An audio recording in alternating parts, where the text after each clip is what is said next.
Me llamo Javier y si me hubieras preguntado hace 5 años, habría apostado mi vida a que mi hija me quería por lo que soy, no por lo que le daba, no por el dinero, sino simplemente por mí. Habría perdido esa apuesta. Mi esposa, Isabel, y yo construimos toda nuestra vida en torno a Lucía. Cada decisión, cada sacrificio, todo era por ella. Yo trabajaba en 3 sitios, encargado de almacén durante el día, vigilante nocturno y fines de semana en una empresa de seguridad. Isabel hacía turnos dobles en el Hospital Virgen del Mar hasta que sus piernas no daban más. No vivíamos. Sobrevivíamos. Dormir era un lujo que no nos podíamos permitir, pero nos repetíamos que todo valdría la pena. Lucía era lista, encantadora, guapa. Se merecía el mundo. Le pagamos el mejor colegio privado, las clases de piano, esos cursos carísimos para preparar entrevistas de acceso a la universidad. Y cuando consiguió entrar en su universidad soñada fuera de Castilla-La Mancha, lo celebramos como si hubiéramos ganado la lotería. Nos mudamos a un piso diminuto, vendimos el coche de Isabel, y seguimos adelante. El día de Todos los Santos iba a ser un descanso. Una comida en familia, un día para respirar y sentir que quizá habíamos hecho algo bien.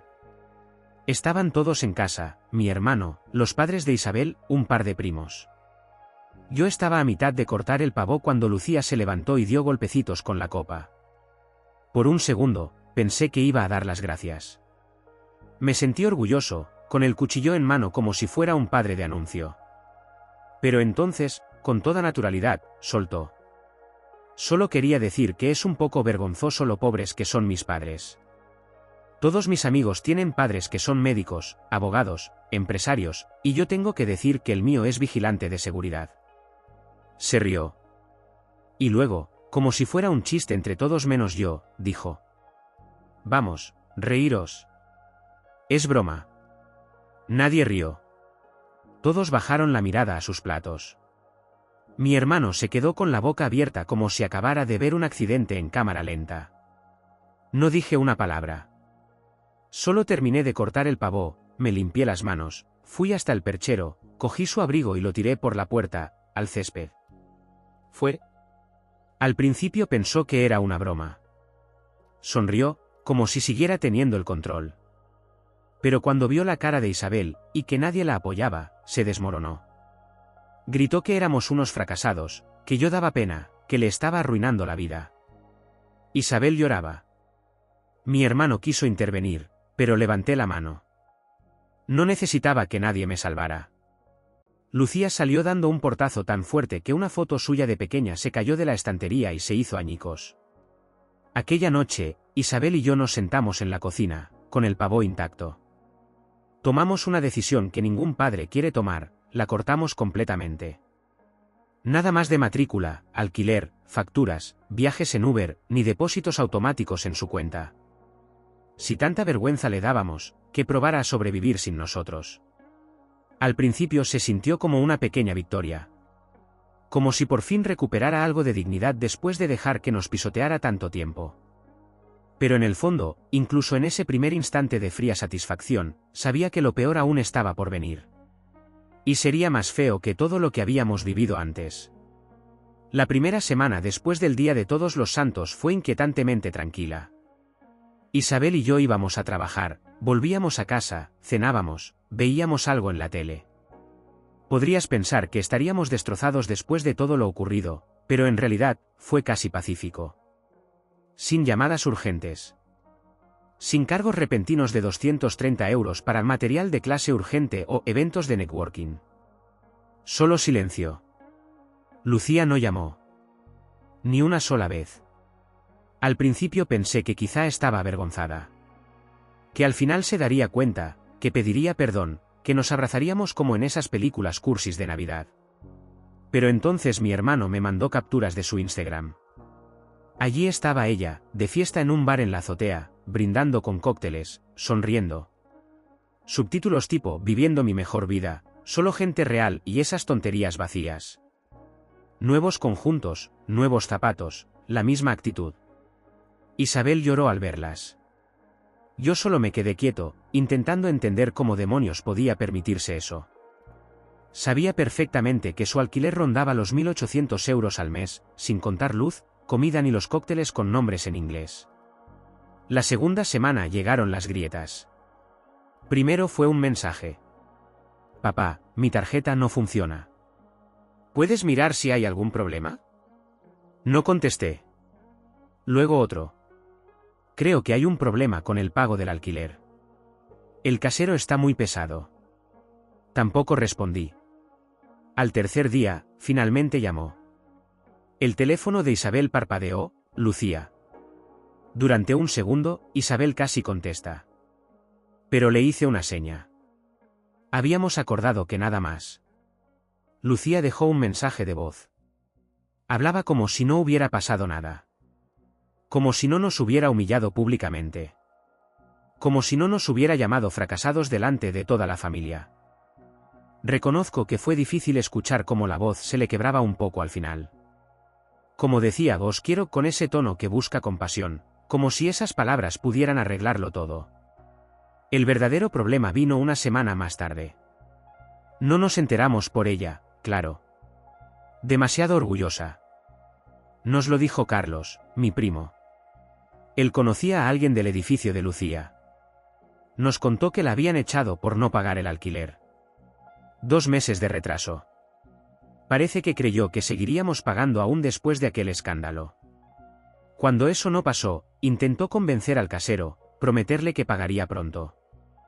Pero el hombre ya había tenido suficiente.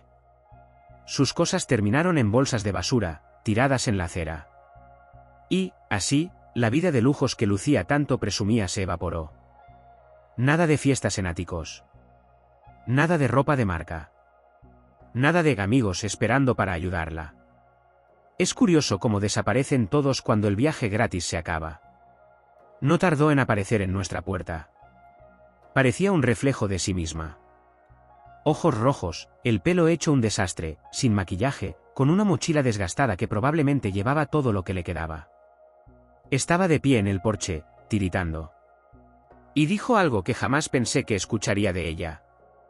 Por favor, lo retiro todo. Lo siento. Os necesito. Por un segundo, vi a Isabel vacilar. Su mano se movió hacia el pomo.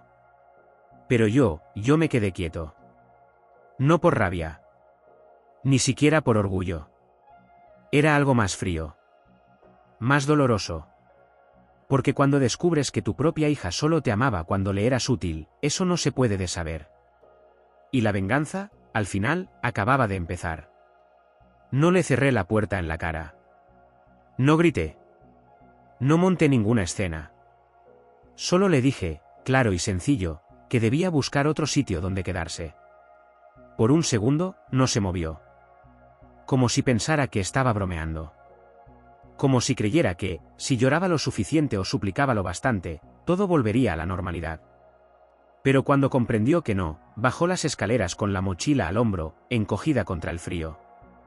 Isabel lloró esa noche. No fue un llanto suave, fue el tipo de llanto que corta la respiración. Yo me senté a su lado, sin poder consolarla. Solo miraba fijamente la pared, sabiendo que podríamos haber abierto la puerta, que podríamos haberlo arreglado todo en un segundo. Pero también sabíamos a dónde nos llevaría eso, de vuelta al mismo ciclo de siempre. La semana siguiente, empezaron los rumores. Lucía se quedó en el piso de algunos compañeros de la universidad unos días. Pero la echaron por no pagar su parte del alquiler. Intentó quedarse con un exnovio. Duró 48 horas. Él la dejó y publicó algo en redes sociales sobre las que solo vienen por interés. Mi móvil empezó a llenarse de mensajes de viejos amigos y familiares. Primero, intentaban hacernos sentir culpables. Es vuestra hija, tenéis que ayudarla. Eso es lo que hacen los padres. Pero luego empezaron a llegar las verdades. Lucía llevaba meses presumiendo en la universidad de que éramos millonarios. Se inventaba historias de casas de veraneo, de vacaciones que nunca hicimos. Pedía dinero prestado que jamás devolvía. Se hacía pasar por alguien mejor que los demás. La compasión se evaporó. Ahora nos decían: habéis hecho lo correcto. Tiene que aprender por las malas. Incluso mi madre, que solía decir que Lucía era un ángel, me llamó y dijo: quizás lo que necesita es tocar fondo. Era extraño. Como ver su funeral a cámara lenta. Amigos que la dejaban de lado. Profesores que la denunciaban por no pagar las matrículas. Acreedores que llamaban. Su vida falsa, de lujo prestado, desmoronándose pedazo a pedazo. Ojalá pudiera decir que no me alegré, que fui el más noble. Pero no. Sonreí cuando supe que intentó buscar trabajo en la librería del campus. Y que no la contrataron por llegar tarde a la entrevista. ¿Pequeño? Sí. ¿Satisfactorio? Absolutamente. La gota final vino cuando hizo un último intento por volver a ganarse nuestra compasión. Se presentó en el hospital donde trabaja Isabel, con una sudadera enorme, sin dormir, ojeras marcadas. El personal de seguridad tuvo que sacarla porque se negó a abandonar la sala de espera hasta que Isabel accediera a verla. Cuando Isabel llegó a casa, estaba destrozada. No dijo nada durante largo rato. Solo se sentó en la cocina, con una taza de café frío entre las manos. ¿Y si estamos equivocados?, dijo al fin, casi en un susurro. ¿Y si de verdad se arrepiente? No respondí lo que pensaba. Que lo siento solo sirve si lo dices antes de quemar el puente, no después. Luego vinieron las llamadas. Al principio, un par al día. Después 10. Luego 30. Cambió de número cuando la bloqueamos. Nos escribió correos, mensajes en redes desde cuentas falsas. Incluso creó un perfil nuevo en Bizum para enviarnos solicitudes de 1 céntimo solo para que aparecieran sus mensajes con el asunto. Por favor, contesta. Era como si se hubiera convertido en un trabajo a tiempo completo que nadie quería. Una noche, cerca de la 1 de la madrugada. Noté movimiento en la cámara del timbre. Miré el móvil. Ahí estaba Lucía, de pie bajo la lluvia, pegando una carta a nuestra puerta. Se quedó unos minutos mirando la casa, como dudando si llamar. Luego se fue. La carta, cuando la encontré por la mañana, estaba empapada. La tinta corrida, las palabras casi ilegibles. Lo poco que se leía era desesperado. Lo siento. No me dejéis sola. La arrugué y la tiré al cubo de basura. Isabel y yo ya ni hablábamos del tema. No había nada más que decir. Habíamos tomado una decisión. Y ella también. Y entonces, cuando pensábamos que no podía empeorar, apareció mi madre, la abuela Carmen. Llamó una mañana temprano, antes de que sonara el despertador. Su voz era seca, sin rodeos, como cuando algo era realmente importante. He encontrado a Lucía, dijo. Estaba durmiendo en un Civic viejo, detrás de una gasolinera abandonada, empapada, temblando. La he traído a casa. Le he dado una ducha, la he alimentado. Está durmiendo ahora mismo, en su antiguo cuarto, hecha un ovillo, como cuando tenía 5 años. Hubo un silencio largo antes de que añadiera. Tenéis que venir. Los dos. El domingo, a las 12. Intenté protestar. Intenté explicarle que ya no había nada que arreglar, que Lucía había tomado sus decisiones. Pero mi madre no aceptaba excusas. No te lo estoy pidiendo, Javier. Te lo estoy diciendo. Se lo debes a ella. Y te lo debes a ti mismo. No fue la culpa lo que me hizo asentir. Fue el tono final de su voz. Como si supiera algo que nosotros no. Como si todo esto no pudiera terminar bien de ninguna manera. El domingo al mediodía, aparcamos frente a la casa de la abuela Carmen. Isabel me apretaba la mano tan fuerte que los nudillos me crujieron. El coche de Lucía, o lo que quedaba de él, estaba mal aparcado en la acera. Una rueda pinchada, el parabrisas agrietado. Más que un vehículo, parecía una lápida. A través de la ventana, vimos a la abuela caminar de un lado a otro, nerviosa. Lucía estaba sentada rígida en el sofá, con las manos cruzadas. No levantaba la vista. Debería haber sentido alivio. Incluso algo de esperanza. Pero solo sentí miedo. Algo iba a pasar ahí dentro. Algo de lo que ya no habría vuelta atrás. Entrar en la casa fue como meterse en una olla a presión. Todo olía a canela y madera antigua, un aroma que siempre me había dado paz. Ese día, solo me dio ansiedad. Lucía seguía sentada, mirando al suelo. Parecía más pequeña. No solo más delgada, sino aplastada por dentro, como si todo el peso del mundo la estuviera encogiendo. La abuela Carmen no perdió el tiempo. Nos señaló el sofá frente a Lucía y dijo con voz firme: «Sentaros». Eble. Silencio. Isabel se removía en el asiento. Sabía que quería ser la primera en hablar, en preguntar si Lucía estaba bien, en arreglarlo todo. Yo solo miraba al frente, inmóvil.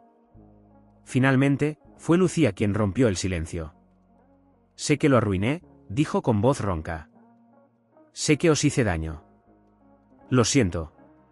Fui estúpida, pensé que podía hacerlo sin vosotros. Pensé que si aparentaba éxito, me respetarían». Seguíamos sin decir nada. Sus manos temblaban. Y entonces añadió, más bajito: «No tengo a nadie más.